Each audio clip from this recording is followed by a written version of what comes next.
70% of the world's uncultivated arable land is in Africa, and that land is being seen as a solution to the challenge of feeding the globe's growing population. However, agricultural output in Africa has been declining since the 1970s, and so if this continent is to realize its potential of being the world's breadbasket, it needs some help. China is assisting local farmers by equipping them with the skills, equipment, and know-how to be able to reap the rewards of the agricultural potential. As we continue our focus on China-Africa cooperation, this week we unpack China's support for agriculture in Africa. My name is Farai Mwakutuya. Welcome to Talk Africa.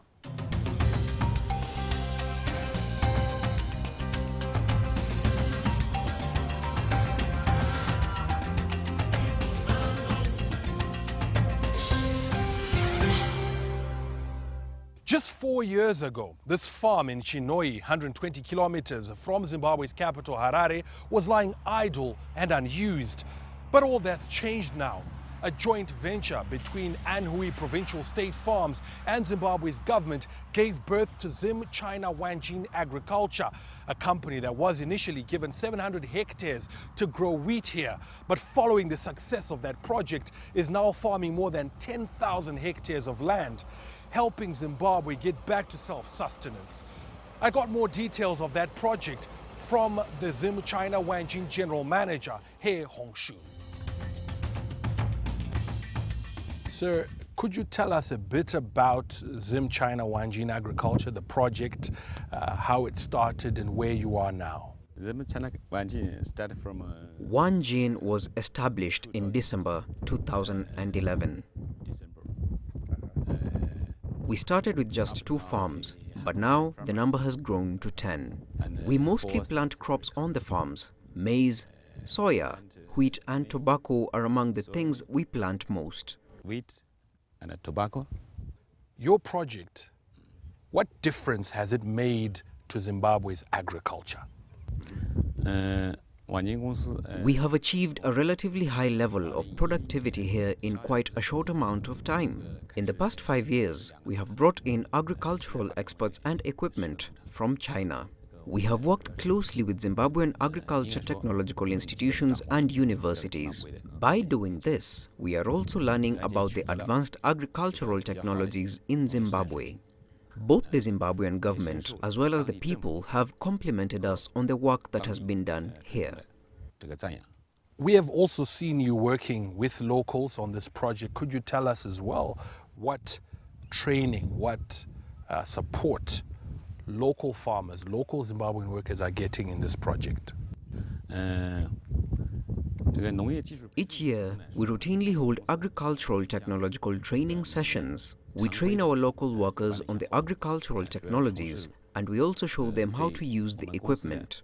We have invited agricultural experts from Zimbabwe's Ministry of Agriculture and technicians from local agricultural companies like fertilizer, pesticide and seed companies to work with us and hold training workshops. This has played a major role in improving the technological standards here. Do you think Zimbabwe can become the breadbasket of Africa once again? And what will it take? I firmly believe that as our company grows, we get better at demonstrating correct farming practices and we can become a model for local farms. I am certain that in the near future, Zimbabwe will once again become the breadbasket for Southern Africa. What are some of the direct benefits that this community has realized from this project? If you were here 5 years back, you'd discover that most of the irrigation system was not functional. And even the lands, we actually had trees on the lands. So we are getting in to recapitalize the farms. By recapitalizing the farms, it's whereby our Chinese friends are bringing foreign direct investment, whereby we rejuvenate the irrigation system. They bring in the farming equipment so that we start working on the farm. Benefits, there are a lot of benefits that were brought in. I'll give an example of food security alone, which happened to be the objective of the joint venture. At least we are looking at a situation whereby we want Zimbabwe to have a household food security. The situation that we had this year, whereby we are getting maize from from Zambia, for example, it's not what we want. We want to ensure that we can feed ourselves, which is one objective of this company. The other beneficiation besides food security, there are a lot of downstream benefits. We are looking at these farms where people are no longer employed. We are going there, we start re-employing the people, and when people are employed, they get some salaries. They can feed their families, their children go to school. We are also looking at a situation whereby we are saying, as a company, we are contributing to the GDP of the country. What is the vision for the future? By 2018, we should be on 50,000 hectares. So we are looking at expanding big. That's number one. Point number two, we are saying as a company, a Chinese Zimbabwe joint venture, the company has now become a platform for other Chinese investors, whereby we are calling in our Chinese friends who want to invest into agriculture to come and invest under us. Right now, as we speak, we have got a memorandum of understanding that was signed, whereby we want to build a special agricultural trade zone, and the area has already been identified, and the funds from our Chinese friends that are already there. So these are some of our visions, whereby we are saying in the end we should be in a position to control the agricultural vehicle chain, that is from the field up to the shops. Well, it's one thing to have the land, but as many countries have learnt, that will amount to nothing unless the local farmers know how to work that land and farm it. And that's why China has set up agricultural demonstration centers across Africa, including here in Zimbabwe, where local farmers are taught the theory and practice of farming using the latest technology and equipment.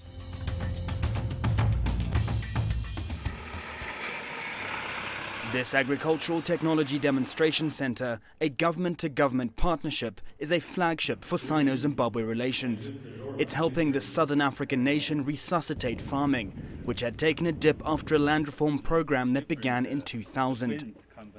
What we want to do is we want to capacitate the farmers, who are the primary producers of food for the country. Once they have got the skills and knowledge of both the Chinese technology and our local technology, they merge the two, and then we are better off in terms of food production. The centre is located some 30 kilometers from Harare, but its impact has been felt far and wide. More than 2,000 agricultural students, lecturers and small-scale farmers have been trained here, particularly in mechanization, which has been a game changer. We have trained lecturers from agricultural colleges, engineering lecturers for farm machinery for all the country's government colleges. We have managed to train them on farm machinery. We have managed to train them even on combine harvesters. Some of the equipment that most of them don't have at their colleges. So we have tried to we have trained those lecturers, and then in turn they're going to train to their students through this Chinese training center. Though Zimbabwe has made significant progress upping production of crops such as soybeans and potatoes, it still remains vulnerable, particularly when it comes to its staple of maize, something that needs to be addressed if it is to retain its former glory. Bread basket in Africa, I think is true. No. Zimbabwe is the bread basket. Yes, we are basket. So I think can do more things, not a long way. It's an agricultural area, not like a mining area. Now only is we need to improve like irrigation. Leading Chinese irrigation equipment brands are being distributed here, and the centre is providing crucial back-end support.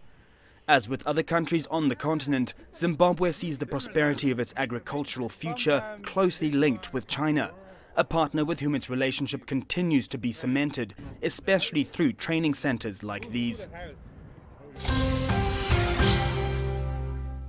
For Talk Africa, we'll take a short break now, but when we return, Beatrice Marshall will be joined by a panel of experts in the studio, and they'll be giving us more details on China-Africa cooperation in the area of agriculture.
Welcome back to Talk Africa.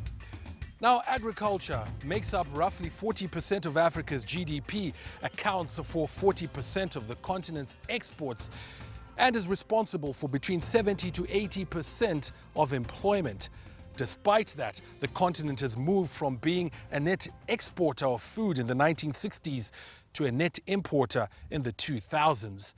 But now China is working with Africa to help it regain some of its former farming glory through various projects and programs. Beatrice Marshall is with a panel of experts in the studio to assess the success and size of that assistance. And now to help broaden this discussion, I have guests standing by. In Nairobi, Dr. John Bosco Njoroge, he's a senior researcher at the China-Africa Joint Research Center here in Nairobi. In Johannesburg, Michael Sudakasa, he's the CEO of the African Business Group. And in Beijing, Dr. Xu Li, she's an associate professor and vice head of the Department of Development Studies at the China Agricultural University. Thank you all for joining in this conversation. Mr. Sudakasa, I'll start off with you in Johannesburg. Now, agriculture is central to Africa's development. How would you describe Africa's agriculture in its state today? Well, we're definitely in an upward trajectory when you talk about agriculture on the continent. Today, we've got increasing investment both in production and processing. We've got more demand-driven, demand-led focus. So the discussion has shifted from subsistence farming to farming as a business. We're looking to get more inputs to our smallholder farmers, fertilizer, better seeds, looking at extension as well, providing extension services using ICT in particular. So in many, many ways, we are much farther than we were, let's say, a decade ago. We're, in my estimation, trying to prepare ourselves to feed a continent that's rapidly growing. We're moving towards 2.4 billion people in the next 35 years, and from a food security standpoint, we have to produce more. So all of the signs are positive there. The only caveat I would say is that climate change is a challenge. Climate change is a challenge. Dr. Njoroge, we are much further than we were a decade ago, but climate change has become a challenge. How big a challenge? In Kenya, we experience almost the same challenges like most other countries. Climate change has been a big challenge also in Kenya, extended periods of drought. Now we are experiencing heavy rains. We don't know for how long they will continue. This phenomenon of El Nino. So it's a challenge also to us, but it's a challenge the government has set many programs to manage it and to counter it and to mitigate the effects of climate change. So I think towards that step, there are programs like research initiatives, investments to help farmers and the population in general to adapt to the effects of climate change. Again, I want to reiterate what my colleague has said, many initiatives to meet the demand for food with increasing population. It's the same in Kenya. We are experiencing increasing population, demand for high quality produce by consumers who are more aware of what they need. So this brings also challenge of making sure we are providing not only enough food, but also quality and safe food for the population. Professor Xu, though, Africa's investment there in agriculture is now on an upward trajectory. Give us China's approach here. What is China's approach towards Africa's agriculture? Is it still bilateral aid or investment? Actually, China's agriculture, engagement in Africa, including a lot of different varieties, such as aid, investment, and also trade. So there are different kinds of engagement and cooperations. All right. Can you clarify that for us, though, briefly, Professor Xu? In terms of investment, what are we seeing from China? Actually, there are different stakeholders have this investment, and like from state-owned companies, from private companies, as well as from individual farmers. But they are very, developed very quickly in recent years. All right, Mr. Sudikasa, we're looking at a lot of investment now, from your words, coming into Africa. What are we seeing, though? What is it that is fueling or driving that interest into Africa's agriculture? Well, I think the fact, and one of the things that Dr. Xu mentioned was the trade aspect. For the last 5 to 10 years, in particular, China and India have been voracious consumers of output from Africa, and that has included agricultural produce. So it's becoming a business opportunity for investors to invest in both the production side and then the processing side. My colleague in Kenya mentioned the demand, as we have a growing middle class on the continent, for better food, more nutritious food. And so the investors are looking and saying, well, 60% of the GDP of the continent of Africa is related to agriculture, definitely in terms of where people are employed. So there are opportunities here. We need better cold storage on the continent. So we have investment in infrastructure and warehouses. I think one of the areas you spoke about, China's impact, and this is probably trade, but it has an investment component to it. I've seen recently in Tanzania, recently in Mozambique, heavy engagement in feeder roads and large trunk road development on the infrastructure side by Chinese contractors. That plays a tremendous role in helping agriculture on the continent, because now smallholder farmers and larger farmers can get their produce to market. Right. And so, from just kind of in the trenches on the ground, we've seen investment and partnership from China in that arena. Right, Professor Xu, just to come back to you quite briefly here, and in terms of looking at what Mr. Sudikasa has called a business opportunity here in Africa's infrastructure, what sectors, though, do you see China having an interest in Africa's agriculture? I think this issue was discussed in 3 levels. First, we should come to the context, as they also mentioned that now from smallholder farm agriculture and also business agriculture. And so for the international communities, they all pay much attention to the private sector's development in the agriculture. So this is also create a big momentum for the investment in agriculture. Secondly, when we talking to China's, at the national level and also the Africans' national level, they all also looking forward or promote some kind of development policies to promote the investment. And thirdly, we should discuss at the firm level that for the firm, they need the more market and also the cost in China has been increased a lot, including the land, including the labor, and the resource degradations. So all this will promote them to looking for overseas resources as well. And also for the firms, they were looking for, to enable find opportunities for export and import, as well to escape the price fluctuations. All this business concern will promote their the investment in Africa. All right, Dr. Njoroge? The Chinese have, I see they are bringing a lot of benefit to our collaboration between Africa and the Chinese. First, in what has already been mentioned, partly the technology transfer, considering the Chinese have had a long history, a long extended experience in agriculture. It's a big aspect that we can benefit from in Africa to learn the techniques that they have used in their agricultural development, having to feed a large population. I'm sure they have gone through many revolutions in their technology in agriculture. I have been to China. I have seen how they do the farming, even at the farm level where the farmers are. And you can see they really focus on increased production, ensuring that everything is perfect, diseases are well controlled. We need those techniques, how to manage our systems, how to optimize the little land that we have so that we can increase our production by employing these new modern techniques that are even suitable for small-scale farmers.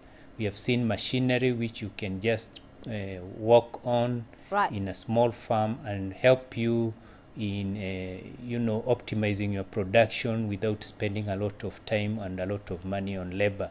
So I think there are many benefits that our collaboration with the Chinese is bringing along, in addition to the infrastructure development that we are seeing even in our country here in Kenya. New roads, construction, even now in the railway system. All this is helping to open up areas that farmers didn't have good access to markets, and we believe this is going to promote agricultural development. I want to touch on one other aspect that you've talked about, Dr. Njoroge, and I want to put this to Professor Xu, because you've talked about China having to feed its large population, and the story now is that many countries that no longer have arable land, Professor Xu, are turning to Africa to feed their people. How do you respond to the argument that by supporting Africa's agriculture, China is perhaps looking at a long-term strategy for its own food security needs? Your comment. Okay. First, we should clarify, because I know that internationally there are lots of debates about whether China put Africa as his land, his own land. But actually, it's not true in the Chinese logic. In China, the logic is that to help Africa to produce more food by themselves, and then this will increase the food supply globally, and then will be, help the whole, not only the African countries themselves to put them food self-reliance, but also to the world, to increase the food supply in the world. So I think it's available opportunities for alternative to coming and to discuss whether there's we can create new opportunities. All right, Dr. Njoroge, in winding up though, what do you think Africa needs though to realize its immense agricultural potential moving forward? Moving forward, to realize our potential, we need to collaborate more with our partners, especially those who have gone through various phases of development. We are at a developmental stage where we need better technologies for managing our agriculture, our resources. We need to utilize them better. We can learn from mistakes that have been done by others because the experience is there and the knowledge is there. And we also encourage our leaders to continue putting agriculture in the forefront. And we think through this, countries like China have a big opportunity where we can benefit together when we collaborate in these different sectors within the agricultural framework. Mr. Sudikasa, what do you think Africa needs to do to realize its potential? We need to take advantage of the fact that we have markets on the continent, and with our partners, we need to encourage them to purchase our products. Market-driven agriculture is really the direction that we want to go in. We need to add value to the produce that we produce. If we add value, we substitute our locally produced and processed foodstuffs, make sure that they're nutritious, then we'll be on our way. Professor Xu, obviously there are lessons here that can be learned from the Chinese potential there. What do you think Africa still needs to do to realize its potential, and what support can it get from China? I think, when we're talking about how China can support Africa to develop their own agriculture, first on the China's side, we emphasized by the micro level many times that first we need to cater for the local needs. We need to identify how about the local strategies.